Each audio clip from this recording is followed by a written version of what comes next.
แล้วกันที่ปอยนี้ที่ปสหุทักก็เดือนนึงวันที่4เดือนคนเลยปี2026เจ๊จอแล้วปอช่วยใช่ไหม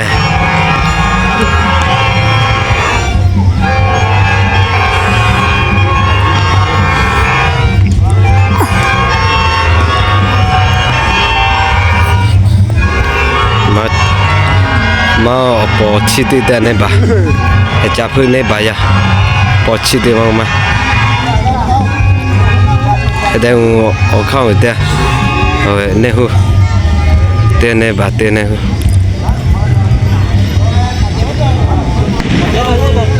จะแปลเรื่องใช่ไหมเดือนหนึ่งวันที่31ปี2026อ่ะคอโซเชียลแม่ทักกันลาแม่จากกี่ลาแม่ยันนี่ตาชื่อยา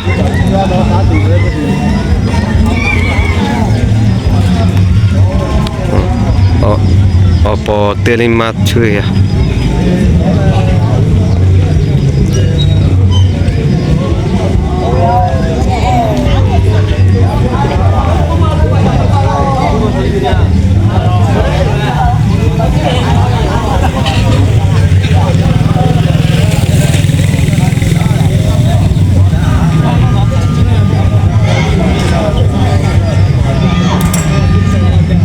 ของประเพณีของลาหูชี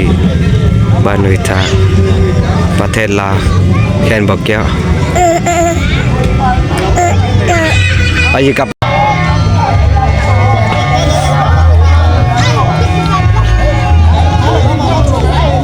มันนานเนี่ยไหมฮะ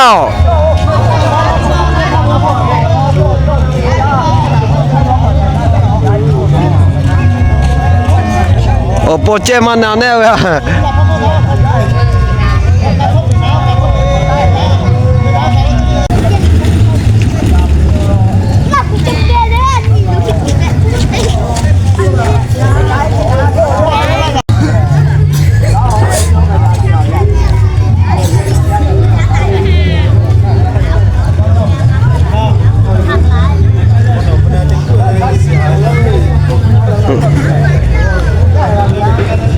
Sudah lah.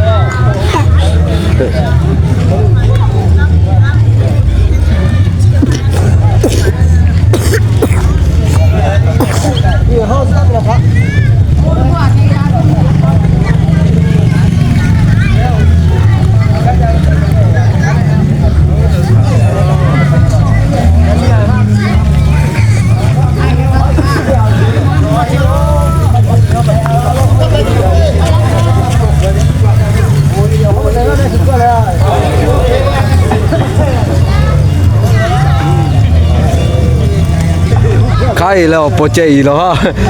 khai là bỏ chạy đó.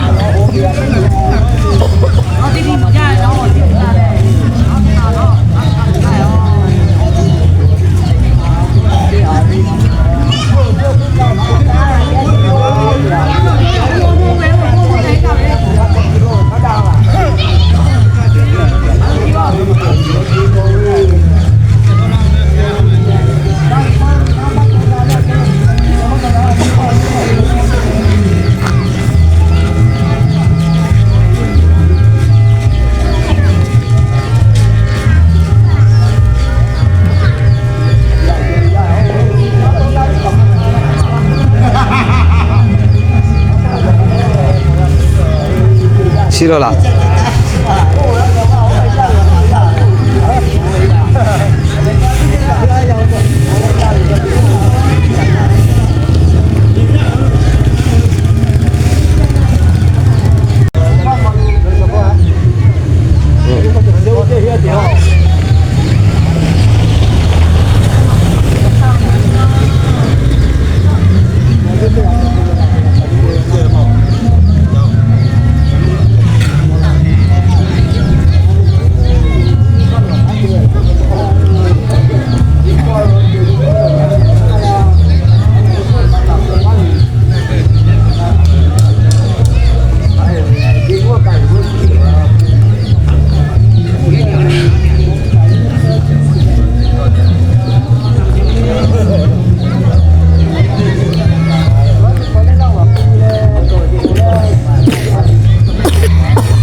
today?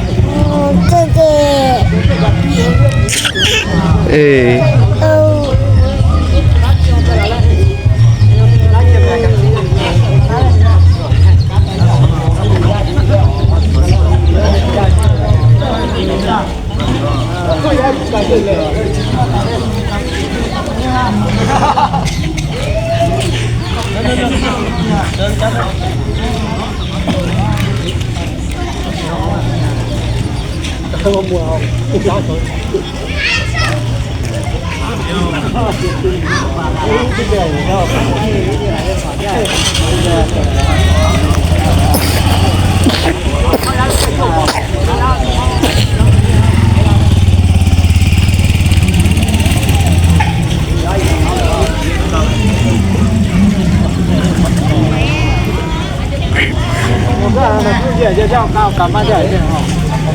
Khá coi thì là ở chơi ấy đâu vậy?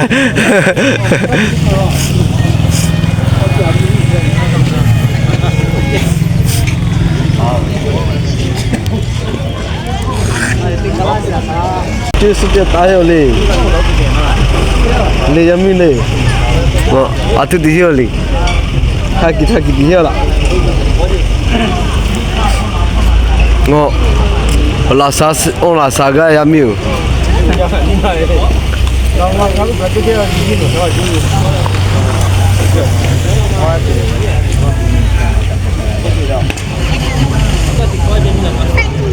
làm mà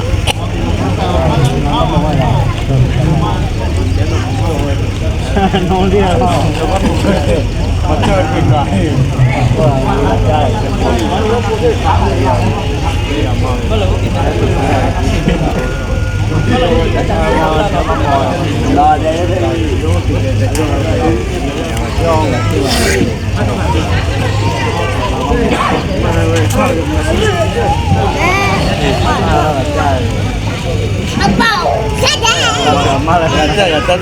Musna ơi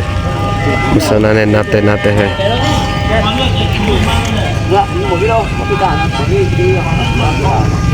เกี่ยวทานสมพรพระพุทธสนมไหมเอาขึ้นพระยันทีตามในชื่อ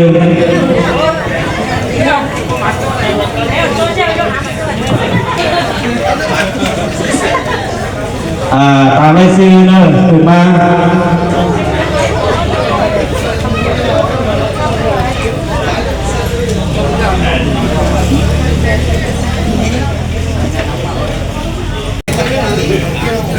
ขออนุญาต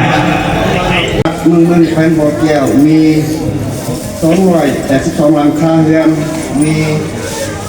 350ตัวมีพลเมืองทั้งหมด 1,897 คนยิง953 คนและอยู่ประเทศจีนต่อมาต้นศตวรรษที่19ก็ได้เกิดลงมาอยู่เป็นเมืองเชียงตุงประเทศพม่าและพอถ่ายศตวรรษที่19ก็เคลื่อนย้ายลงมาตั้งถิ่นฐานอยู่เมืองสิงห์เมืองรองแขวงหัวของปัจจุบันชนเผ่าลาวซีดำรงชีวิตและตั้งภูมิลำเนาอยู่บรรดาแขวงภาคเหนือของลาวเฮาเส้นแขวงร้อนนำทาและแขวงบ่อแก้วส่วนเผ่าลาวซีส่วนที่เคลื่อนย้ายเข้ามาดำรงชีวิตและตั้งถิ่นฐานอยู่ลาวมีอยู่2กลุ่มคือกลุ่มที่1ภายใต้การนำพาของ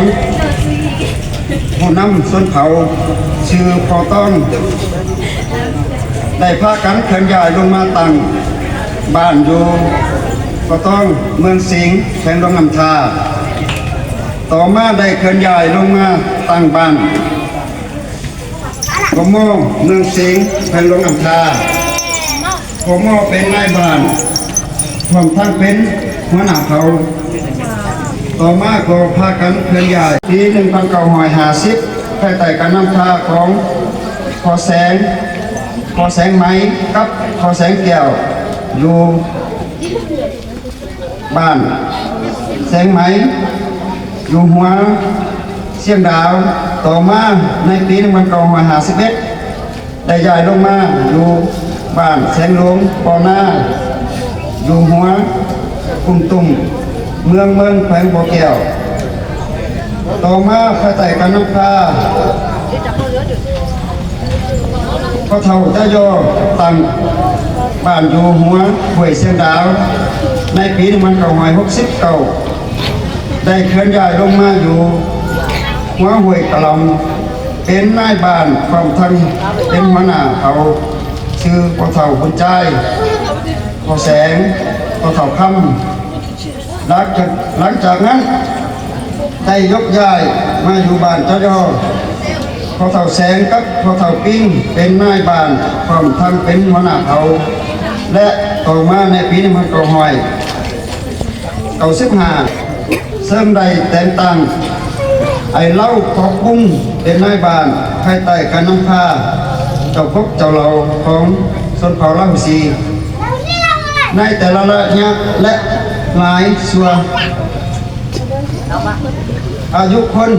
ที่ได้พร้อมพากันตั้งบ้านเพื่อนอยู่ห้วยขาดเมืองแขวงบ่อแก้วจนมาฮอดปัจจุบันตามทิศสีน้ำของพรรครัฐองค์การปกครองเมืองในเวลานั้นซึ่งมาฮอดปี2026นี้ก็ครบรอบ30 ปี2ชื่อเอิ้นชนเผ่านี้ได้เอิ้นตัวเองว่าชนเผ่าลาหูซีที่มีคนมักก็คือลาหูซีแต่ละชนเผ่าอื่นเขาจะว่าคุยชนเผ่าลาหูซีประกอบลายแซงเส้นลาหูซีลาหูเหลืองลาหูนะลาหูขาวลาหูมุสือเนาะลาหูผู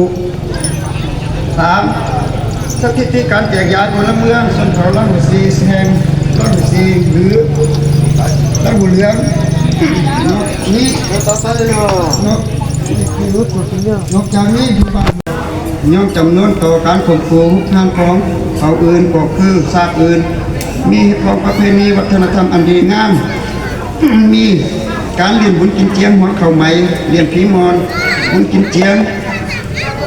เกิดว่าปีใหม่มีความหมายในการสุมมาคารวะและห้องขอนำสิ่งศักดิ์สิทธิ์ที่เจ้าถิ่นเจ้าฐานเจ้าผู้เจ้าเขาให้ไว้ปกปักรักษาและมีพิธีกรรมล้วนแต่ได้รับการปกป้องและจับตั้งปฏิบัติสืบกันมาเอาทุกมือนี้ข้อที่5วิวัฒนาการของการดำรงชีวิตในเมื่อก่อนอาชีพต้นตอแต่ดังเดิมของชนเผ่าลาหูซีแมนติดพันกับธรรมศาสตร์อาชีพสำคัญต้นตอแม่นการปลูกฝังเลี้ยงสัตว์เช่นกันทางป่าเห็ดไห่ปลูกข้าวเลี้ยงหมูเลี้ยงเป็ดเลี้ยงไก่เป็นต้นเขาเจ้ามักอาศัยอยู่เทิงภูดอยที่มีบรรยากาศเย็นและมักอยู่กันเป็นบ้านน้อยๆเป็นต้นต่อเพียงแต่กลุ่มอยู่กลุ่มกินแต่บางปีก็อึดเข้าปลูกฟินปลูกสวนสาลีปลูกพืชต่างๆที่มีถัดแปลงที่ขาดบ่ได้แม่นหัวมันกับ Saya nanti pakasih teh babanya.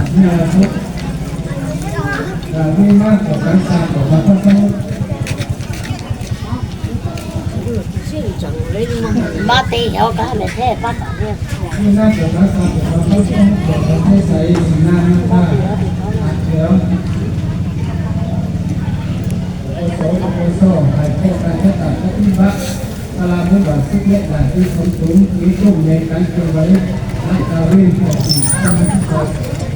Nó có các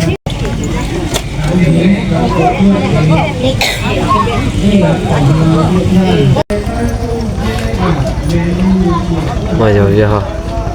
Kasih teh bahaya nana.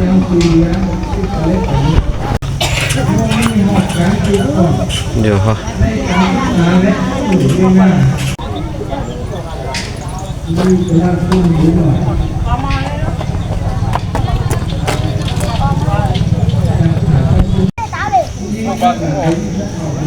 Cháu mua khi nào cũng về đâu.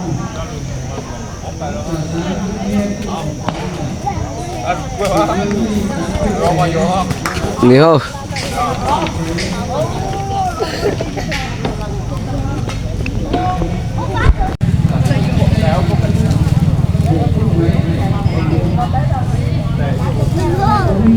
什么